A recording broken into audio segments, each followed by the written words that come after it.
Lorena começou a falar, mas a lembrança do que aconteceu com Cruel Dwight travou sua garganta e interrompeu a frase antes de terminar. Ian disse calmamente para ela não se preocupar, com um tom tranquilo o suficiente para acalmar mãos trêmulas. Ele acrescentou que tinha uma pomada com ele, caso ela se sentisse mal, uma preparação oferecida como simples gentileza. Os pensamentos de Lorena giravam. Por que Ian faria algo que ninguém pediu? O gesto parecia prático, mas estranhamente oportuno. Será que ele realmente esperava que ela perdesse uma luta contra Cruel Dwight, ou estava enxergando perigos que ela não queria admitir? Irritação apareceu no rosto dela, e Lorena respondeu de forma dura, dizendo para ele não agir como se tivesse vencido só porque tinha o 5º nível. Um nível, ela insistiu, ainda era apenas um número, tinta no papel, um rótulo preso numa pessoa viva. O orgulho empurrou as palavras para fora mais fortes do que ela pretendia. Mas mesmo enquanto protestava, a verdade estava ali, incontáveis cavaleiros sonhavam em alcançar o 5º nível, o domínio da energia interna. Era um patamar que a maioria jamais tocava, não importa quanto treinasse. E o único conhecido por alcançar isso aos 17 anos era o herdeiro, Crown Prince Leon Cavalan, tornando impossível ignorar o feito de Ian. Bufando, Lorena Beowulf virou as costas para o companheiro e soltou uma última observação cortante. O novo penteado dele não combinava. O comentário saiu com crueldade casual, como se ela não percebesse o quão afiada sua língua podia ser. A expressão de Ian se apertou por um segundo, um ferimento breve, logo escondido. Enquanto caminhava pelo longo corredor do dormitório da Special Detachment, a raiva de Lorena virou desconforto. O corredor parecia silencioso demais, as paredes polidas refletindo sua vergonha. Passo a passo, ela percebeu o quanto tinha sido injusta, atacando alguém que nem sequer a atacou. Mais adiante, o homem parado à frente riu e mencionou de propósito o feito de Lorena no 5º nível, como alguém pressionando um machucado para ver quanto dói. Ele comentou que, por causa de Crown Prince Leon Cavalan, Lorena não tinha se tornado a cavaleira mais jovem daquele nível, uma pena, disse ele com falsa simpatia. Recusando reconhecer qualquer superioridade sobre seu irmão mais velho, Lady Lorena Beowulf descartou aquilo como pura infantilidade, mesmo que a provocação ainda incomodasse. Momon, o mago ressuscitado, no começo não acreditou que o 5º nível fosse um pico tão impressionante. Para ele, o poder sempre teve muitas formas. Mas Ian continuava lembrando das palavras de Lorena sobre seu cabelo longo, como um eco irritante. Com um suspiro relutante, ele admitiu, nem que fosse só para si, que talvez ela estivesse certa. Momon não entendia por que Ian, a quem ele ainda teimosamente chamava de garoto, esconderia o próprio poder em vez de mostrá-lo. Na cabeça de Momon, revelar força era o caminho mais rápido para subir, uma escada onde se sobe anunciando o próprio valor. Esconder isso parecia sabotagem. Ian, porém, acreditava que era melhor se ninguém realmente visse toda a profundidade de seu poder. Ele explicou isso para Momon enquanto o selo mágico em sua testa pulsava levemente, como se concordasse com sua cautela. Num mundo que caça talentos, segredo é armadura. Com um sorriso afiado que não chegava aos olhos, o jovem cadete decidiu um meio-termo. Ele revelaria apenas o suficiente, só o necessário para atrair atenção como uma isca, enquanto manteria o verdadeiro brilho escondido nas sombras. Controle, não um espetáculo, seria sua arma. Um dos prédios do centro de treinamento, alto, austero e cheio de escadarias, estava quase em silêncio, praticamente vazio. Os passos ecoavam demais, como se os corredores tivessem sido esvaziados para algum julgamento privado. A quietude parecia intencional. Chief Instructor Damian caminhava com um de seus assistentes, falando em voz baixa e controlada sobre como Ian tinha intimidado os outros. Ele admitiu que não esperava aquele tipo de impacto, ainda mais tão rápido depois de voltar. A conversa parecia análise, mas carregava preocupação. Damian também mencionou o lobo negro, com curiosidade crescente, porque Ian nunca tinha sido ensinado a invocar algo assim. Aquilo não fazia parte do treinamento, e detalhes que não encaixam sempre são os mais importantes. Agora Damian se perguntava se o cadete tinha usado a técnica Dark Dragon Sword, algo perigoso o suficiente para manchar reputações. O assistente que caminhava atrás tentou protestar, hesitando como se cada palavra pudesse trazer punição. Ele ajeitou a postura, reunindo uma coragem que parecia frágil naquele corredor longo. Até a respiração dele soava cautelosa. Pedindo desculpas primeiro, o assistente, sênior instrutor Jake, finalmente disse o que pensava. Damian estava pegado demais a Ian. E acrescentou que usar técnicas proibidas violaria as regras do centro, não importa quem fizesse. A acusação ficou no ar como uma lâmina exposta. Ouvindo cada palavra, Chief Instructor Damian parou e se virou, fixando os olhos em Jake com uma clareza fria. O corredor pareceu se estreitar ao redor deles, como se o próprio prédio estivesse ouvindo. A autoridade caiu sobre o rosto de Damian como um manto pesado. Jake respondeu na hora, sem perceber o tipo de tempestade que tinha acabado de provocar. As palavras saíram rápidas demais, como se velocidade pudesse protegê-lo das consequências. Ele tentou manter firmeza, mas o medo tremia por baixo.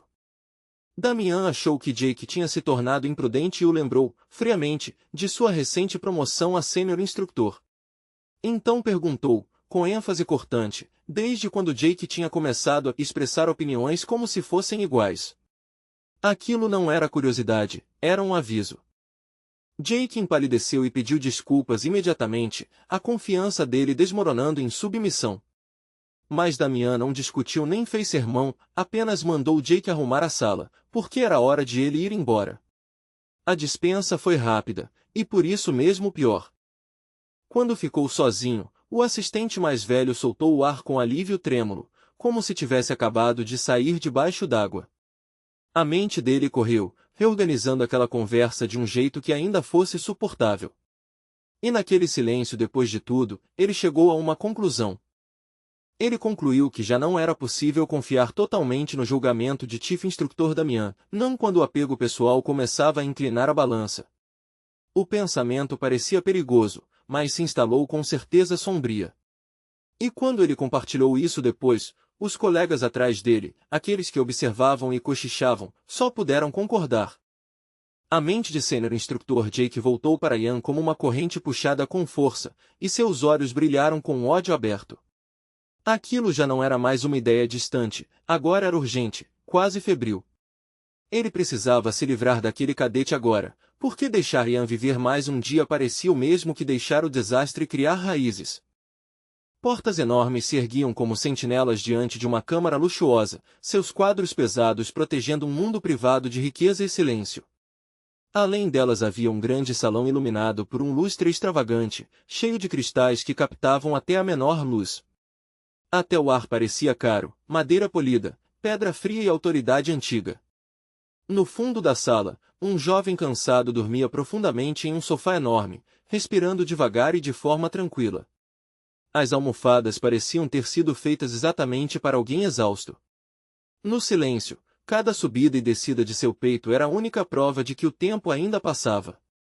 Era Ian, já não o cadete magro que todos lembravam, mas um jovem guerreiro que tinha ficado muito mais forte no último ano. Seus ombros estavam mais largos, os braços marcados por músculos conquistados com esforço, e mesmo em repouso seu corpo transmitia peso e presença. Ele parecia forjado, não apenas treinado. O caçador que destruiu monstros nas Mountains of Blood dormia com a calma de alguém que encarou a morte tantas vezes que já não teme sonhos. Seu rosto estava relaxado, mas havia uma leve teimosia em sua expressão, como se sua vontade nunca relaxasse por completo. Por um momento, parecia que nada no mundo poderia interromper aquele descanso. Mas algo na escuridão discordava. Em um canto onde a luz do lustre não alcançava, um par de olhos fracos brilhava enquanto observava Ian como um predador olhando a presa. Uma risada baixa escapou, suave como poeira caindo, cheia de expectativa cruel. Pairando sobre o Ian adormecido estava Momon, o feiticeiro ressuscitado cujo olhar carregava uma sensação de posse. Para ele, o corpo de Ian não era o corpo de uma pessoa, era um prêmio, algo para ser tomado, ocupado e usado. Sua presença pesava sobre o quarto como mãos invisíveis, pacientes e gananciosas. Ian poderia pensar que o mago tinha desistido ou desaparecido em silêncio, mas a verdade era bem mais sombria. Nos últimos 2 anos, Momon aproveitou cada pequena brecha, cada falha, cada momento de fraqueza, para recuperar lentamente sua força. Ele cresceu nas sombras, esperando pela oportunidade perfeita. Invocando a ajuda do selo mágico, Momon voltou seus olhos ardentes para o cadete talentoso como se quisesse atravessar pele e osso. Ele não queria revelar tudo de uma vez, queria plantar medo, uma pequena semente. Seu olhar parecia dizer: eu ainda estou aqui, e estou aprendendo sobre você. Com movimentos lentos e calculados, o feiticeiro desenhou símbolos brilhantes no ar, criando um feitiço sobre o corpo adormecido de Yan. Os símbolos giravam como correntes, procurando uma entrada para a mente do cadete, uma porta escondida atrás da consciência. A intenção era clara e cruel: invadir a mente, tomar o corpo e transformar o guerreiro em um fantoche. Momon não tinha pressa. Ele planejava tirar o controle de Yan camada por camada, como quem arranca a casca de uma árvore viva, até que toda a resistência se tornasse apenas uma casca vazia. Passo a passo, ele pretendia vencer aquela batalha sem disparar nenhum alarme. Ele estava prestes a murmurar o que faria por último, o golpe final, mas as palavras morreram antes de sair. Algo na sala mudou, sutil mas impossível de ignorar, como uma espada sendo retirada da bainha. O ar ficou pesado, e até a escuridão pareceu recuar. O conquistador de monstros abriu os olhos. O olhar de Yan se focou imediatamente, com uma clareza predatória, fixando-se na presença gananciosa sobre ele. Em um único instante o sono desapareceu, substituído por consciência fria e uma raiva mantida sob controle. Me solte, exigiu Yan em voz baixa e perigosa, e sua ameaça não precisava ser alta para ter peso. Atrás dele, um lobo negro mágico começou a tomar forma, silencioso, pronto para saltar direto na cabeça de Momon. A intenção assassina da criatura transformou até as sombras em armas. Momon sorriu como se aquilo fosse apenas uma lição divertida e disse que só queria testar as habilidades mágicas de Yan. A expressão de Yan endureceu na hora, e ele lembrou o antigo feiticeiro de uma promessa feita antes: se Momon tentasse algo assim de novo, Yan o reduziria após sem hesitar. O aviso foi calmo, mas definitivo. A raiva do antigo mago explodiu ao ver o garoto se recusando a entregar o próprio corpo, e a tensão quase virou violência. Yan estava prestes a avançar quando uma voz veio de fora perguntando se o cadete estava treinando. A interrupção soou como um sino repentino, impossível de ignorar. Yan foi até a porta do quarto, agora alerta, surpreso com aquela visita tão tarde da noite. Ele não entendia quem apareceria numa hora em que até os cadetes mais corajosos deveriam estar dormindo. O silêncio do corredor parecia estranho. Por fim, a porta do quarto do cadete da Special Force se abriu um pouco, apenas o suficiente para deixar a noite entrar. Um fio de escuridão deslizou para dentro, trazendo ar frio e cheiro de pedra. A mão de Yan ficou próxima de onde poderia alcançar uma arma num instante. Na porta estava um dos assistentes dos instrutores, postura rígida e disciplinada. O homem disse diretamente que Chief Instructor Damian estava procurando Yan naquele momento. A mensagem parecia oficial, mas o horário fazia aquilo soar suspeito. O assistente escondia o rosto atrás de uma máscara padrão, dessas que apagam emoções e identidade. Seus olhos, porém, observavam Yan com atenção cuidadosa. Ele fez um gesto para que Yan o seguisse, claramente pretendendo levá-lo até Chief Instructor Damian sem demora. Do lado de fora, o beco de livre comércio da Special Unit estava vazio na noite, envolto em um silêncio pesado. Nenhum passo, nenhuma voz, apenas o sussurro distante do vento. A escuridão cobria o lugar como uma chuva silenciosa. As muitas janelas do complexo estavam completamente escuras, como olhos fechados em uma fortaleza adormecida. Todos os que viviam ali já estavam dormindo. O silêncio era tão profundo que até a respiração de Yan parecia alta demais. Caminhando atrás do assistente mascarado, Yan perguntou por que estava sendo chamado naquela hora, ainda mais depois que o exame já tinha terminado. A suspeita dele era calma, não desesperada, ele simplesmente não aceitava ser guiado como gado. O homem à frente não respondeu. O caminho parecia estranho. Yan percebeu as curvas, os ângulos e aquele trecho deserto por onde estavam passando, e seu desconforto aumentava a cada passo. Perguntas começaram a surgir em sua mente. Ian insistiu, perguntando se Chief Instructor Damian realmente tinha ordenado aquela escolta. O assistente permaneceu em silêncio, e isso dizia mais do que qualquer resposta. Os olhos de Ian se estreitaram. Sem parar de andar, o assistente levou a mão discretamente até a manga, tentando puxar uma arma escondida. Ele pretendia atacar no escuro, achando que Ian não perceberia o pequeno movimento. Era um golpe covarde, mas eficiente. Percebendo que Ian era mais atento do que esperava, o assistente girou de repente, revelando a arma mortal. O movimento foi rápido e treinado, tentando pegar o jovem desprevenido. A lâmina subiu com a intenção de matar. Mas Ian desapareceu. Em um instante ele estava ali, no seguinte simplesmente não estava mais. O golpe do traidor cortou apenas o ar vazio, e o choque apareceu em seu rosto mascarado. No mesmo momento, Ian surgiu atrás do atacante, perto bastante para que ele sentisse sua presença. Ian não era apenas esperto, ele se movia como um fantasma de batalha. Uma luz estranha brilhou no beco, breve e afiada, marcando o momento em que Ian foi forçado a lutar.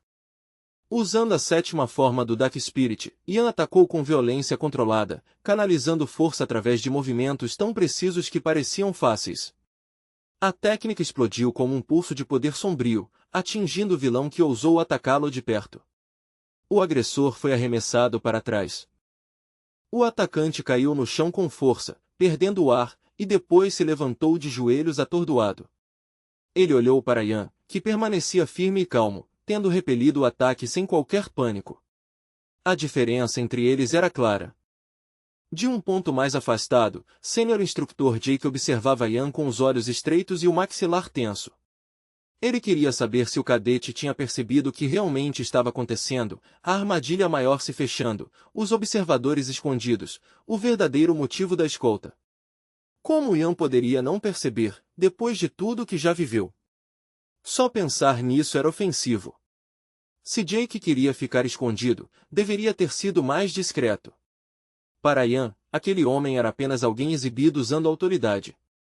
A atenção de Ian então se voltou para a energia que tinha saído da arma do adversário. Não era uma intenção assassina comum, havia uma densidade diferente nela, algo que ficava no ar como fumaça. Poder sempre deixa marcas. A espada era impressionante, vermelha como sangue fresco na escuridão. Ian reconheceu exatamente que tipo de arma era aquela e para que normalmente era usada, ferramentas feitas para execuções mascaradas de justiça.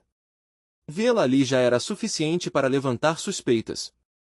Mantendo os olhos fixos em Sênior Instructor Jake, Ian exigiu uma resposta: ele realmente era um instrutor sênior ou apenas alguém usando um título roubado? E Chief Instructor Damian sabia daquela emboscada ou não? As perguntas foram feitas calmamente, mas cortavam fundo. Jake praguejou baixinho quando Ian apontou como aquilo era inaceitável para um instrutor sênior. Ian também mencionou as consequências, disciplina, exposição e desgraça. Isso fez a raiva de Jake crescer ainda mais. Para Jake, Ian tinha ficado arrogante depois de alcançar o 5º nível, agindo como se fosse intocável. Pior ainda, ele dizia que Ian e outros cadetes só tiveram sorte no exame. Mas para Jake, cadetes confiantes demais eram fáceis de eliminar. Várias figuras uniformizadas surgiram das sombras ao sinal de Jake, cercando Ian como cães treinados. Seus passos eram silenciosos, a formação organizada e a intenção clara. Jake observava curioso para ver quanto tempo duraria a insolência de Ian quando os números entrassem em jogo. Ian deu um pequeno sorriso, não de alegria, mas de compreensão. Mesmo ele não poderia derrotar tantos inimigos sem pagar um preço. Aquilo não era derrota, era cálculo. Logo depois, o beco voltou ao silêncio e à calma, como se a violência tivesse sido engolida pela noite. A escuridão cobriu tudo outra vez. Ian, que tinha vencido incontáveis monstros, agora estava sentado no chão, amarrado e imobilizado. Cordas ou selos o mantinham preso. Desta vez, o jovem guerreiro tinha sido derrotado por conspiradores, não por combatentes. Momon flutuava por perto, confuso com as escolhas de Ian e com o fato de ele ter se contido quando poderia ter transformado tudo em massacre. Ele não entendia aquele tipo de controle. Mesmo assim, mandou Ian ficar quieto.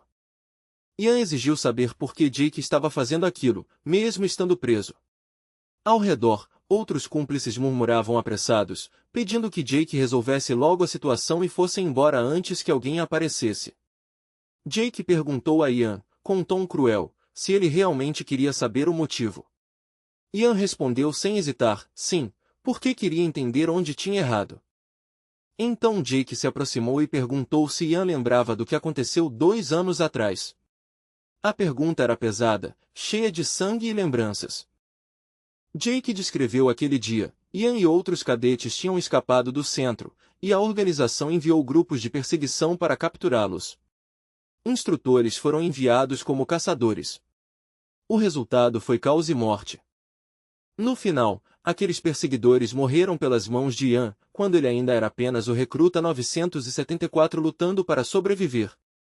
Jake então falou de sua irmã mais nova, uma das instrutoras enviadas para persegui-lo. Ela estava entre os mortos.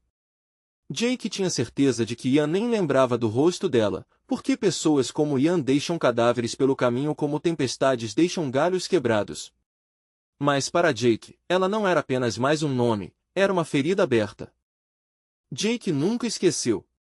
Ele acreditava que a vida da irmã tinha sido desperdiçada por causa de alguém como Ian, e essa crença virou vingança ao longo de 2 anos. Ele lembrava dela agonizando, o rosto cheio de dor e ódio enquanto a vida desaparecia. Agora, com Ian preso diante dele, Jake estava pronto para matar o cadete e finalmente pagar aquela dívida com sangue. Sênior instrutor Jake apertou com força a espada vermelho-sangue, a lâmina refletindo o pouco de luz que existia no beco. Com uma certeza sombria, ele se preparou para desferir o golpe mortal, convencido de que estava prestes a mandar Ian direto para o inferno. Vingança e orgulho guiavam seu braço, como se matar fosse um dever que ele ensaiou por anos. Ian continuava sentado no chão, amarrado e imobilizado, mas sua calma não se quebrou. Ele não lutou nem implorou, apenas levantou os olhos e pediu, tranquilamente, para que o soltassem. O pedido soou quase razoável, como alguém que se recusa a dar aos inimigos o prazer de vê-lo com medo. Com um grito furioso, Jake levantou a lâmina afiada bem acima da cabeça de Ian, prolongando o momento para que o medo pudesse aparecer, se é que apareceria. Ele queria que o inimigo pagasse com a própria vida pela morte de sua pobre irmã, a dor em seu peito se transformando em fúria assassina. A espada tremia levemente, não por hesitação, mas por raiva. Ian não perdeu a calma. Sem nem piscar, ele invocou o lobo negro mágico em um instante, um velho aliado que já o havia tirado da morte mais vezes do que qualquer um imaginava. Sombras se reuniram, os olhos da criatura brilharam, e a presença do lobo encheu o espaço com uma certeza predatória, como se a própria noite tivesse ganhado forma. Usando a forma da Black Dragon Sword, Ian interceptou a execução no momento perfeito. O lobo negro avançou, e em um movimento brutal e decisivo devorou a lâmina de Jake, como se o aço fosse nada mais que um osso frágil. Aquilo não foi sorte, foi instinto treinado em incontáveis batalhas. Jake só conseguiu encarar a cena enquanto seu plano desmoronava diante dos olhos. A chance de acertar contas com seu inimigo de sangue desapareceu em um instante, deixando-o impotente e exposto. Sua fúria não tinha mais para onde ir. Só então Jake percebeu de verdade o que estava enfrentando, um lobo negro que havia destruído sua arma e o deixado segurando apenas restos inúteis, pedaços de tecido e orgulho arruinado. De repente, suas mãos pareceram pequenas e sua autoridade fraca. Os olhos brilhantes da criatura deixavam claro que o próximo ataque não seria misericordioso. A voz de Ian continuou calma quando ele falou sobre o destino da irmã de Jake. Ele admitiu que ela fez bem o trabalho dela, perseguir, pressionar e matar, mas os dois lutaram até a morte, e Ian venceu. Ele não sentia pena de alguém que veio para matá-lo, porque pena nunca salvou ninguém no campo de batalha. Mesmo assim, Ian achava difícil acreditar que Jake e seus homens estavam ali apenas por vingança pessoal. O momento, os uniformes, a coordenação, nada daquilo parecia apenas luto. Essas palavras assustaram visivelmente os instrutores ao redor. Ian mudou a postura, preparando-se para outra luta, mesmo ainda preso, como se seu corpo já soubesse o que estava por vir. Ele se perguntou se deveria chamá-los de rebeldes agora, porque suas ações não pareciam seguir nenhuma ordem legítima. A rebelião mencionada por Yan já tinha sacudido todo o império no continente com uma revolta gigantesca. Cidades tremeram, bandeiras queimaram e juramentos foram quebrados em meio à guerra civil. No fim, porém, o movimento fracassou, deixando apenas cicatrizes e histórias sussurradas. Um pequeno grupo de radicais conseguiu reunir uma enorme força, atraindo companheiros desesperados como Ima atrai ferro. Eles se chamavam Army of the Revolution, aumentando seus números com promessas e fúria. Em suas bocas, liberdade soava como um grito de guerra. Desse caos surgiu um nome ainda mais sombrio, Order of the Red Revolution. O título vinha da espada carregada por seus representantes, um símbolo feito para assustar tanto quanto inspirar. Ver aquela lâmina era um aviso, aquilo não era protesto, era execução. Suas armas estavam sempre manchadas com o próprio sangue, espalhado propositalmente para intensificar a cor vermelha da lâmina. Era ritual e intimidação ao mesmo tempo, prova de devoção e promessa de crueldade. Aquela cor não era tinta. Toda a batalha envolvendo a Red Revolution virava um massacre. O sangue não apenas escorria, ele encharcava o chão. Sobreviventes falavam dessas batalhas como se fossem pesadelos que ainda tinham gosto de ferro. O líder deles criou uma técnica feita para maximizar destruição, um método que transformava cavaleiros comuns em amplificadores brutais de devastação. Com ela, até um único golpe podia virar um massacre. Mas a técnica tinha um preço cruel. Quando ativada, o sangue do usuário começava a queimar por dentro, como se suas veias estivessem cheias de fogo. Dor virava combustível, e combustível virava destruição. Para reduzir esse efeito, os membros da ordem recorriam ao vampirismo, roubando vida para esfriar o próprio sangue em chamas. Não era mito nem romantismo, era uma solução brutal. Yan disse diretamente que os rebeldes estavam preparando um motim. Eles pretendiam encontrá-lo de qualquer forma, mas ele chegou primeiro, tirando deles o controle da situação. Agora a curiosidade de Yan virou suspeita. Eles estavam agindo por ordem de Chief Instructor Damian ou havia outros conspiradores dentro do centro de treinamento? A pergunta cortou a noite. Jake respondeu com um insulto baixo, cheio de desprezo, olhando para o cadete que ousava enfrentá-los sozinho. Para ele, aquilo não era coragem, era arrogância. Ian observava Jake com tensão silenciosa. Ele não confiava nas pausas, nos olhares, nem na forma como os homens ao redor se moviam como lobos esperando um sinal. Jake não conseguia entender como Ian sabia tanto. Mas já que ele havia descoberto a rebelião, Jake decidiu que poderia matá-lo com a consciência tranquila. Então o vilão deu a ordem aos cúmplices, iniciar a Red Revolution ali mesmo, no beco. Vários homens puxaram espadas pesadas, o metal sussurrando ao sair das bainhas. Observando os criminosos ao redor, Ian percebeu que tudo estava acontecendo exatamente como ele suspeitava. A escolta, a máscara, o silêncio, tudo fazia parte da armadilha. Uma lâmina envolta em aura mágica vermelha brilhou perto de Ian, surgindo como um nascer do sol maligno no escuro. A luz não era calorosa, era violenta. Homens armados fecharam o círculo ao redor de Ian, suas armas carregadas de magia. Eles falavam em matá-lo como se sua morte já estivesse decidida. Ian percebeu a técnica que estavam usando, um método especial contra um cavaleiro de 5º nível. Aquilo já não era mais uma prisão, era uma tentativa de assassinato. Ele invocou novamente o lobo negro, e a criatura apareceu com olhos predatórios brilhando na escuridão. A presença do animal estabilizou a respiração de Ian. Com movimentos firmes, Ian guiou o lobo para interceptar os ataques que vinham em sua direção. A criatura se movia como sombra viva. O poder da Dark Dragon Sword se firmou nas mãos de Ian, pesado e cheio de intenção. Ele estava pronto para enfrentar todos. Jake olhava para Ian com incredulidade. Ele esperava um cadete preso e indefeso, mas o que viu foi um lutador no centro de uma tempestade. De repente, Chief Instructor Damian entrou na luta como um julgamento descendo do céu, e todos ficaram congelados ao ver o poder de sua intervenção. Mesmo assim, Ian, agora parte da elite dos cadetes, permaneceu firme no centro do beco, usando sua espada mágica com precisão. Em certo momento, correntes densas de magia negra explodiram ao redor dele, quase engolindo os inimigos. Uma enorme onda de magia negra se ergueu sobre o beco como um tsunami, subindo em direção ao céu. Depois, lentamente, a onda diminuiu. Ela já tinha destruído a formação dos atacantes e causado danos graves. Jake acabou caído perto de uma parede, sentado no chão em choque. Ele lembrava perfeitamente, Ian havia balançado a espada apenas uma vez. Um único golpe. Jake não conseguia entender como um único jovem tinha derrotado todos ali.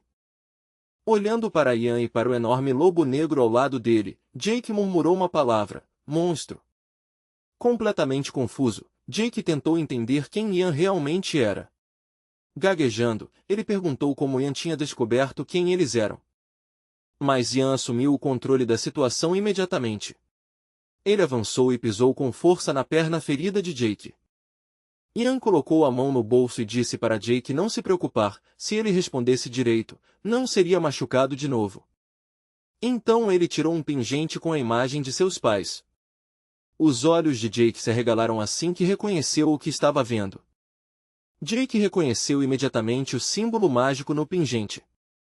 Ian agarrou Jake pela roupa e o puxou para perto. Ian exigiu saber o que aquele símbolo significava, e qual era a ligação de Chief Instructor Damian com ele. Ian não conseguia descartar a possibilidade de que o mesmo símbolo sinistro também estivesse marcado em outras pessoas, em estranhos, em aliados, até em gente que sorria como se nada estivesse errado. Já Jack, ainda atordoado depois do interrogatório, não conseguia entender por que o jovem voltava tanto àquele símbolo, como se ele fosse o único fio capaz de ligar todo o mistério. Respirando pesado, o jovem guerreiro agitado fixou o olhar no oponente derrotado, procurando em seu rosto respostas que simplesmente não estavam lá. As feições do homem pareciam se distorcer de um jeito que os olhos se recusavam a aceitar, e a confusão de Ian virou um medo frio e rastejante enquanto ele tentava, e falhava, entender o que estava acontecendo com a pele e os músculos diante dele. Choque mal conseguiu pronunciar a palavra símbolo quando o ar ao redor dele ficou estranho, enchendo-se de bolhas brilhantes e anormais que grudavam no corpo como vidro molhado. Em questão de segundos, o homem começou a inchar como se alguém estivesse enchendo seu corpo com ar, sua silhueta se esticando até virar algo grotesco, parecido com um balão, e a cada instante o horror só aumentava. Então, sem qualquer aviso, o instrutor veterano do centro de treinamento explodiu com uma violência tão brutal que tirou o fôlego de todos por perto. Manchas escuras, parecidas com piche, se espalharam pela parede onde ele estava encostado, manchando pedra e reboco com algo que não dava para explicar como um simples acidente. Ian, que havia vencido a luta, primeiro pensou que o oponente tinha se destruído sozinho, um ato de desespero ou de vingança. Mas quando o eco da explosão desapareceu, a compreensão veio, muito mais assustadora. O símbolo misterioso não era decoração nem boato, ele tinha um significado, e esse significado podia matar. O mago rejeitou imediatamente essa explicação conveniente, dizendo que aquilo não era autodestruição, e sim um tabu mágico colocado sobre Jack. Pior ainda, o feiticeiro sugeriu que Jack provavelmente nem sabia que carregava aquilo, como uma corrente invisível enrolada nele, esperando o momento certo para apertar. Existia um tipo de magia tão traiçoeira que não precisava de fogo nem relâmpagos para matar alguém. Bastava uma única palavra dita, ou uma ação específica feita na hora errada, para ativá-la, drenando força, sugando sangue e esvaziando a pessoa por dentro até que o corpo não tivesse outra escolha a não ser se romper. Ian não sabia exatamente quem eram eles, só que o aviso tinha o peso de regras rígidas e inegociáveis. O tom do feiticeiro deixava claro que aquelas pessoas tratavam segurança como lei, e a dica, dita com cuidado, quase com relutância, era para evitar que o jovem cometesse um erro fatal. Depois de tudo o que tinha visto, Ian finalmente entendeu que havia recebido uma pista, mesmo que fosse fraca e incompleta, como uma lanterna vista através de uma neblina espessa. Ainda assim, até um pequeno indício era valioso quando a alternativa era cair cegamente na mesma armadilha invisível que já tinha matado outros. Ian percebeu que o símbolo estava ligado ao instrutor-chefe e à rebelião que começava a sussurrar por baixo da superfície polida do Império.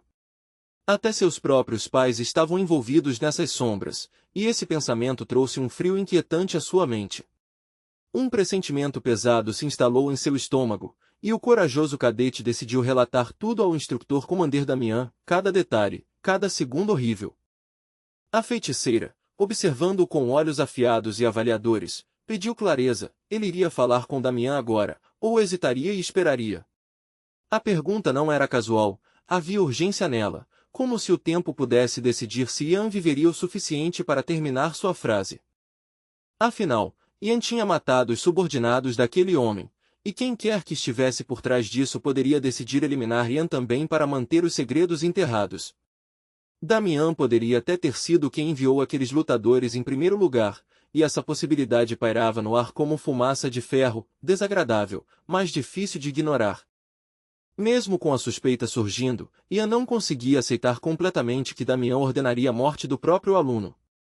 Algo nessa lógica parecia torto, como uma lâmina que não encaixa na bainha, e seus instintos diziam que a resposta mais óbvia podia ser apenas uma distração deliberada.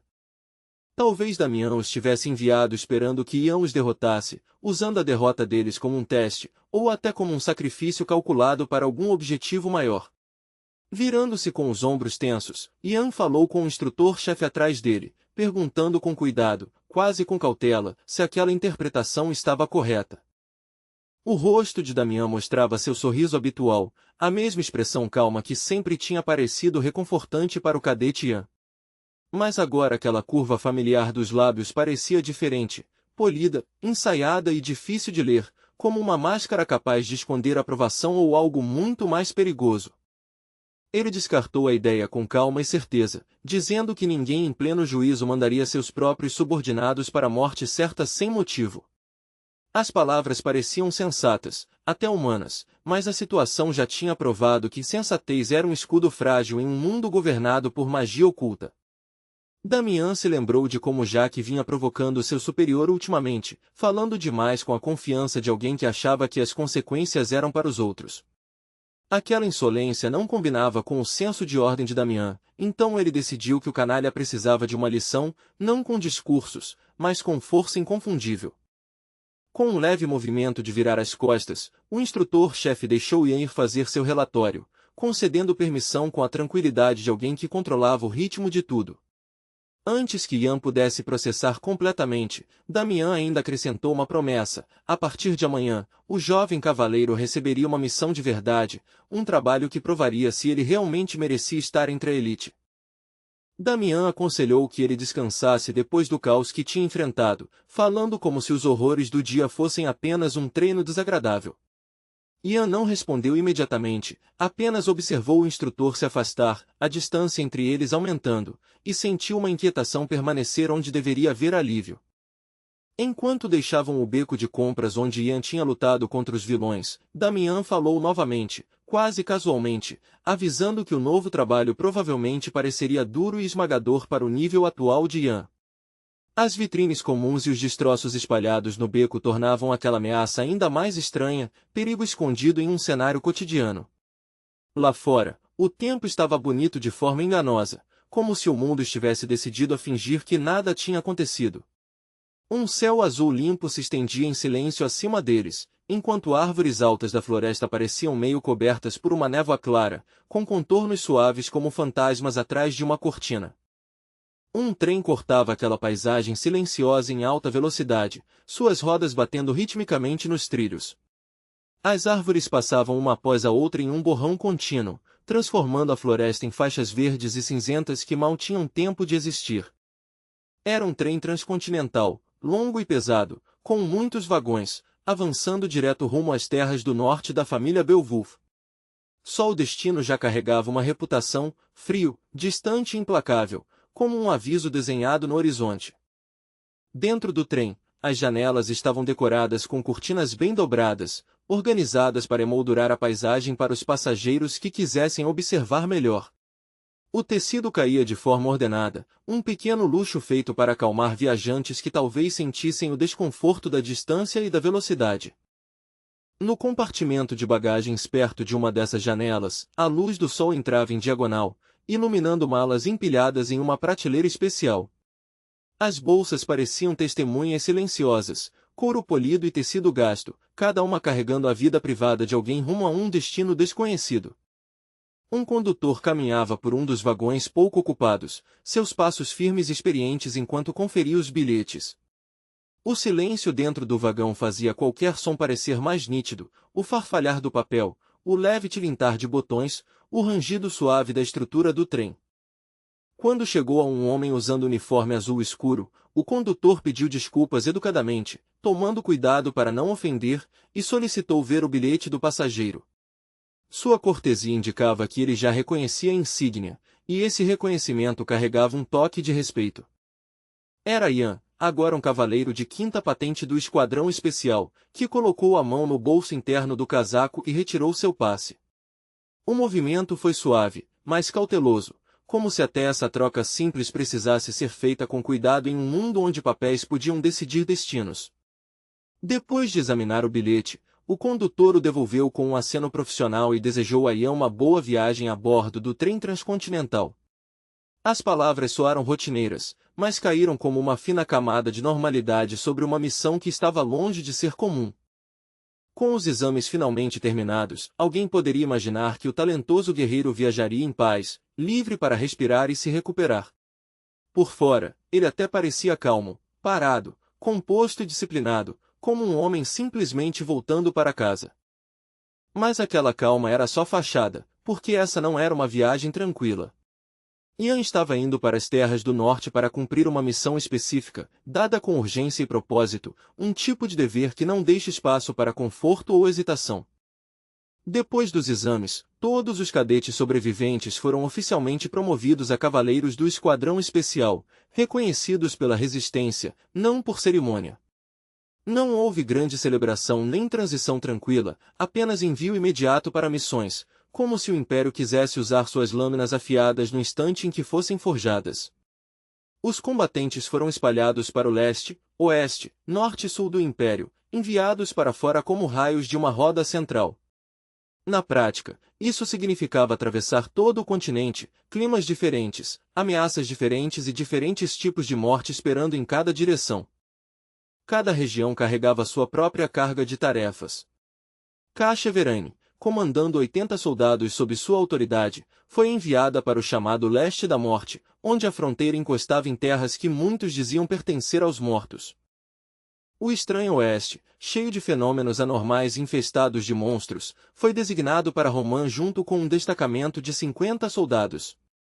Só a descrição já parecia um pesadelo disfarçado de geografia, um lugar onde as regras de sobrevivência mudavam. O sul castigado por tempestades, onde clima violento e piratas dominavam as águas, tornou-se o destino de 60 soldados de alto nível. Era um palco de caos, onde até o céu atacava e o mar escondia inimigos com rostos sorridentes.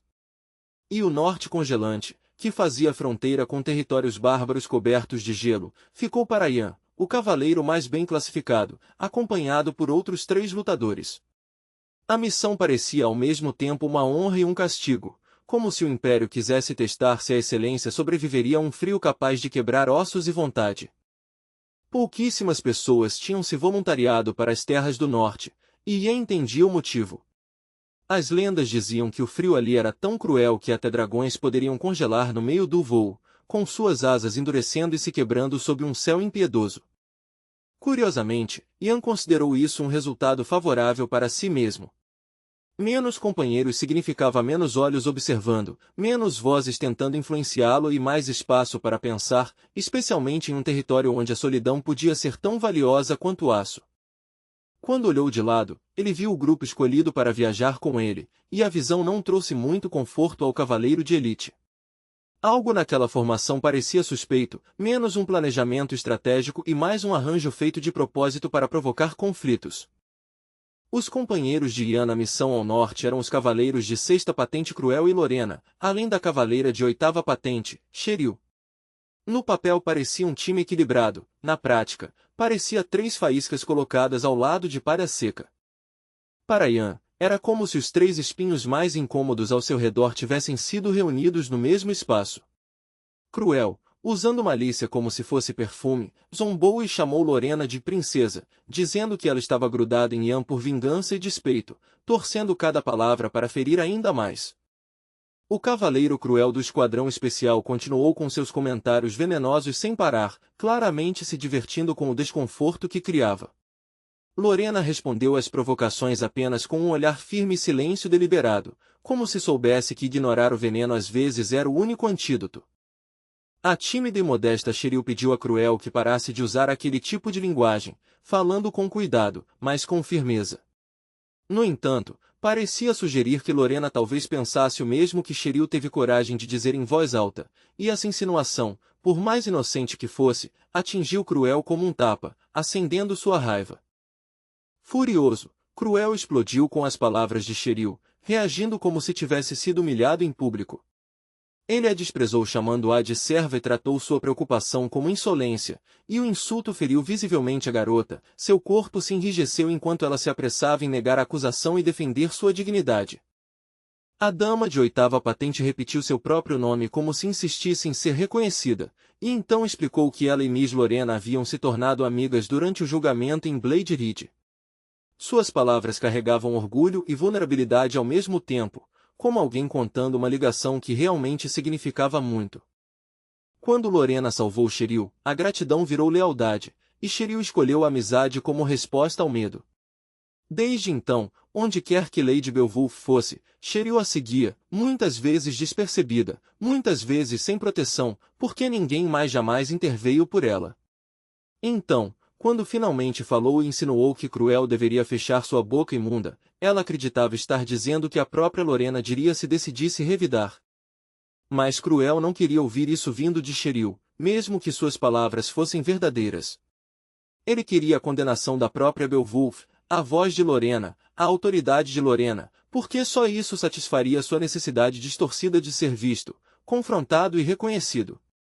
O cavaleiro cruel passou então para ameaças, deixando seu tom ficar mais feio e mais agressivo, claramente tentando assustar Cheryl para fazê-la se calar. Aquela hostilidade começou a irritar Ian, que se perguntava, cada vez mais incomodado, por que eles não podiam simplesmente viajar em silêncio como soldados disciplinados em vez de brigar como crianças. Lançando um olhar duro para o companheiro, Ian percebeu que os olhos de Cruel não estavam realmente em Lorena, não com preocupação, nem com respeito, nem sequer com ódio verdadeiro. Cruel tinha escolhido as terras do norte por um motivo particular, e fosse qual fosse esse motivo, fazia com que ele parecesse menos um companheiro de equipe e mais um problema prestes a virar desastre. Tudo era por causa de Ian, por causa daquele mesmo garoto que um dia tinha dividido um banco com ele como se fosse algo normal, como se fossem iguais por um momento sequer. Para Cruel Dwight, aquele momento comum virou um insulto para a vida inteira, e o cavaleiro escolheu as terras do norte por uma razão simples e cruel, finalmente colocar as mãos na garganta de Ian e acabar com ele. Cruel Dwight continuava revivendo o primeiro encontro dos dois na cabeça, girando aquela lembrança como se fosse uma lâmina procurando o lado mais afiado. Agora ele entendia com amargura que seu ódio tinha começado ali mesmo, quando viu pela primeira vez o jovem recruta do centro de treinamento, Ian, andando com aquela confiança silenciosa que fazia Cruel se sentir pequeno sem que uma palavra fosse dita.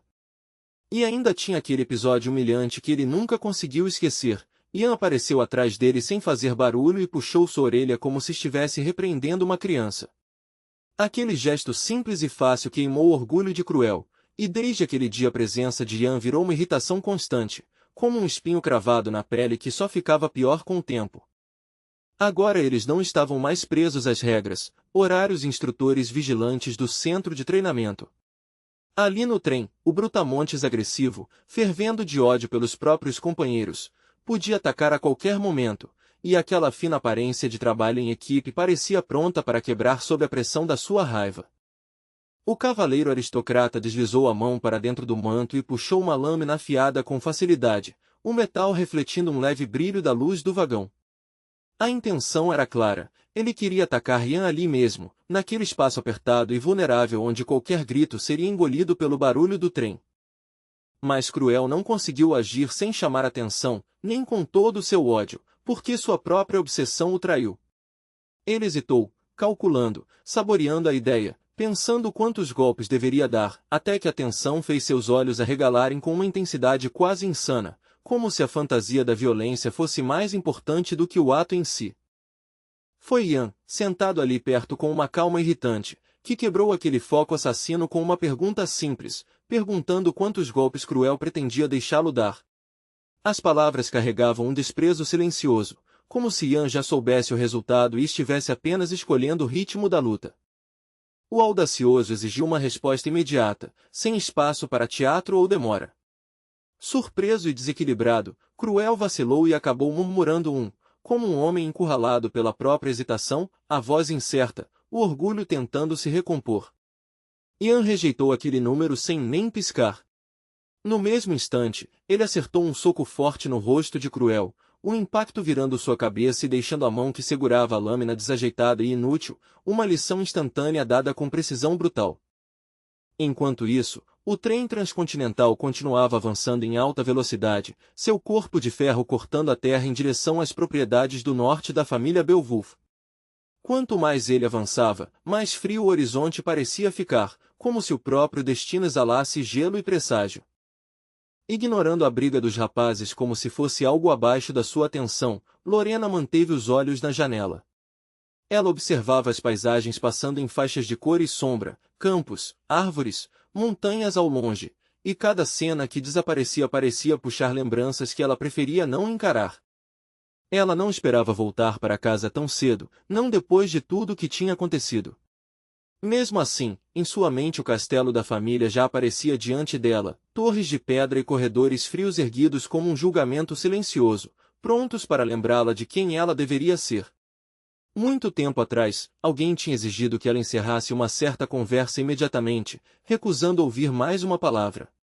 A ameaça foi direta e pessoal: se ela ousasse dizer aquele nome novamente, seria expulsa do território, como se sangue e nascimento não significassem nada. Foi essa terra natal que Lorena abandonou sem hesitar, escolhendo a distância em vez da submissão. E desde que partiu, ela nunca mais conseguiu saber nada sobre o irmão, nenhuma carta, nenhum rumor confiável, apenas silêncio, então não podia simplesmente voltar como se o tempo tivesse parado. Ian observou sua companheira pelo canto do olho, incomodado com o quanto ela estava silenciosa hoje. Aquela quietude não parecia paz, parecia peso, como uma tristeza presa atrás de dentes cerrados, e era evidente que ela não sentia alegria alguma em pisar novamente em sua terra natal. Ian sabia que em breve Lorena ouviria uma notícia que a faria enxergar tudo de outra forma, uma notícia forte o suficiente para quebrar suas certezas antigas. Ele sentia isso com convicção teimosa, como se o mundo estivesse preparando uma revelação para ela, e quando chegasse, iria abalá-la profundamente. Ao redor deles, os passageiros começaram a comentar que o trem logo chegaria a Avalon, as vozes se misturando em um burburinho animado. Pedaços de conversa se espalhavam pelo vagão, especulação, curiosidade e aquele hábito humano de tratar proximidade com poder como entretenimento. De repente ouviu uma frase próxima, alguém perguntando em um sussurro tenso se aquela pessoa realmente faria algo assim. A seriedade estranha da pergunta fez Ian virar a cabeça, sua atenção se aguçando como se uma lâmina escondida tivesse raspado na pedra. Um passageiro se inclinou em direção ao condutor e perguntou se o trem realmente não pararia em Avalon, considerando quão perto estavam. A expressão do condutor indicava que ele achava que o homem estava apenas ansioso ou impaciente, como se a pergunta fosse sobre conforto e não sobre consequências. Segundo o condutor, o trem não poderia abrir exceção. Passar por Avalon era inevitável por causa do desagrado do príncipe, ou pelo menos era o que diziam os rumores. Mas o passageiro rebateu, lembrando que os estudos do príncipe tinham terminado, e que o tempo muda tudo nas cortes da nobreza. Ian ouviu atentamente, percebendo a inquietação por trás da conversa.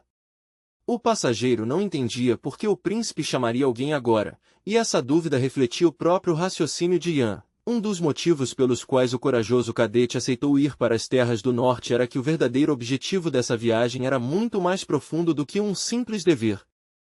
À primeira vista, o homem no centro desses rumores poderia parecer apenas um velho estudioso problemático, com mau humor e pouca paciência.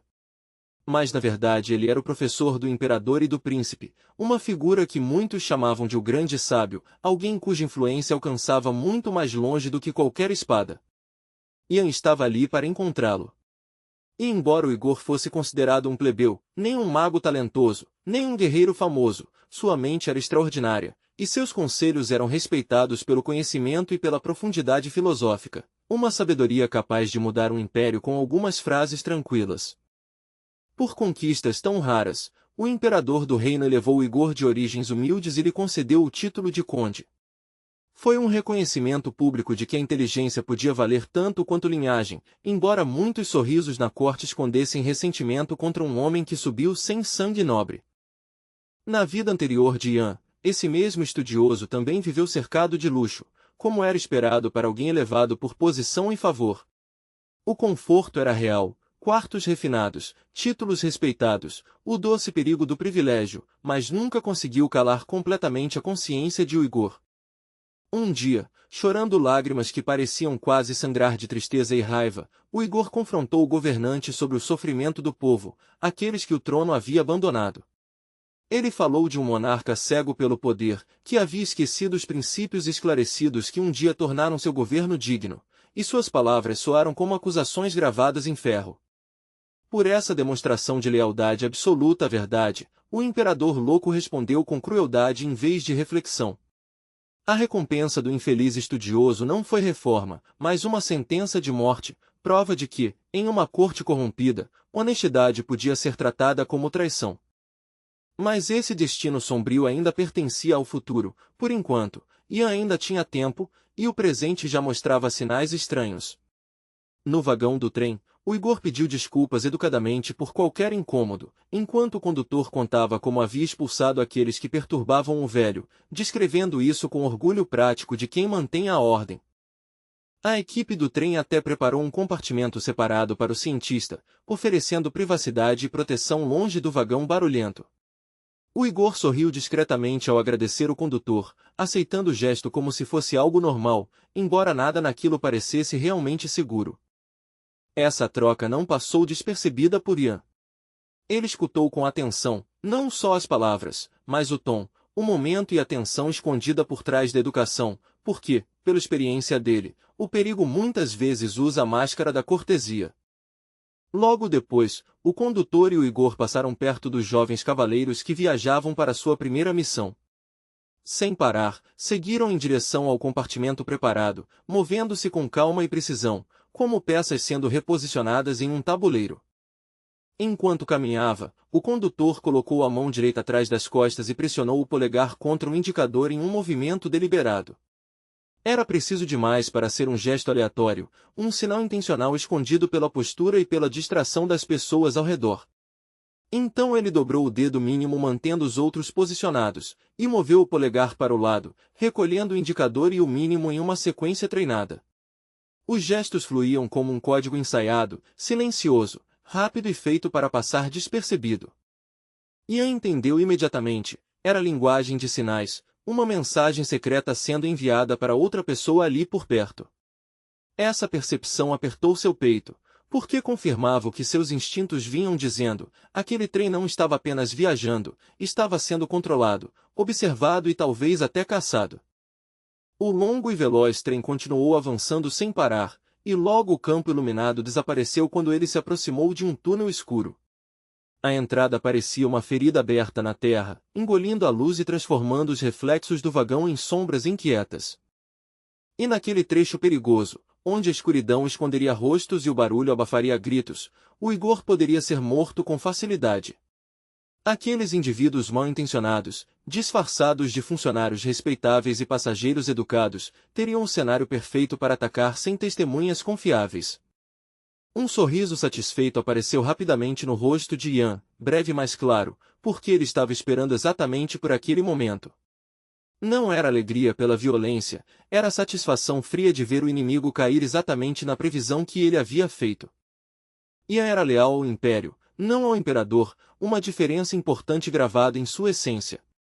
Ele era o tipo de homem disposto a sacrificar a própria vida pelo país e pelo povo, mesmo que isso significasse enfrentar figuras poderosas que confundiam o trono com a própria nação. A sabedoria de Uigor era inconveniente, intrusiva demais para aqueles que prosperavam no caos e no segredo. Por isso soldados do exército revolucionário queriam sequestrá-lo, porque um homem capaz de ensinar governantes a pensar era mais perigoso para eles do que qualquer espada.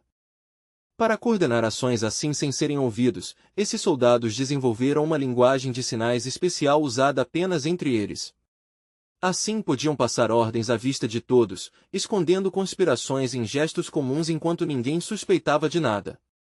Então a voz do condutor ecoou, anunciando que o trem precisaria parar dentro do túnel por motivos técnicos.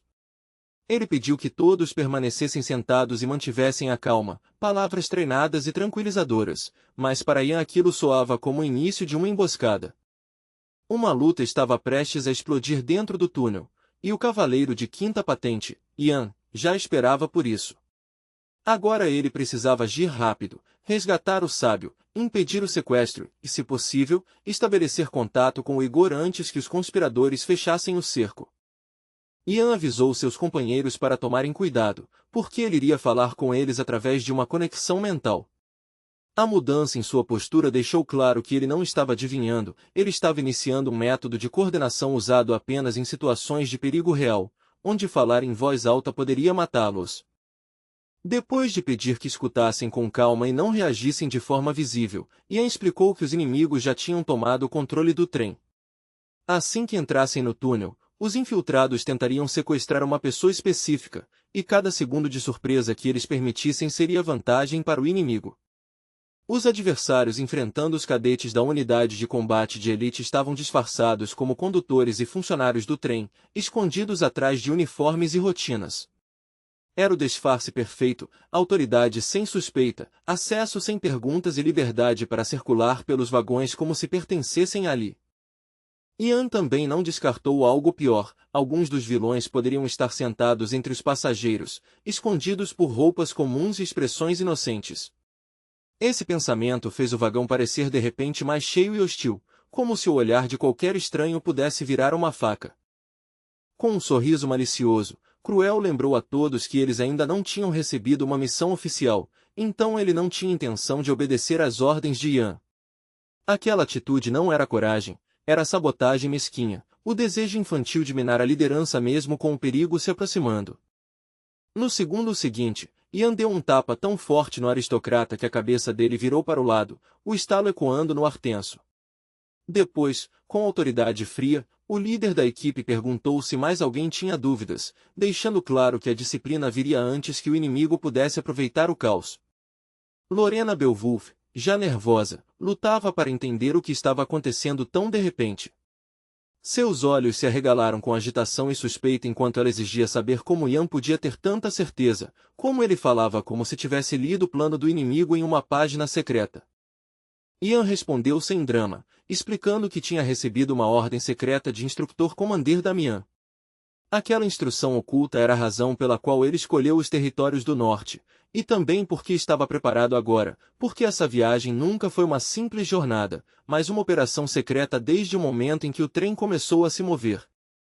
Lorena Beowulf queria mais do que simples garantia, ela precisava de clareza. Ainda com o coração acelerado pelo medo de antes, ela pressionou Ian para saber o que ele realmente entendia, qual era exatamente a ameaça, quem era a força que os estava caçando naquele dia e qual nome se escondia por trás das sombras. O guerreiro ainda não podia dizer um número exato de inimigos, mas não saber a quantidade não significava falta de certeza sobre a situação. Seu olhar permaneceu firme e sua voz segura, como alguém falando a partir da experiência. Ele talvez não soubesse quantos inimigos estavam ali, mas sabia exatamente quem eles eram.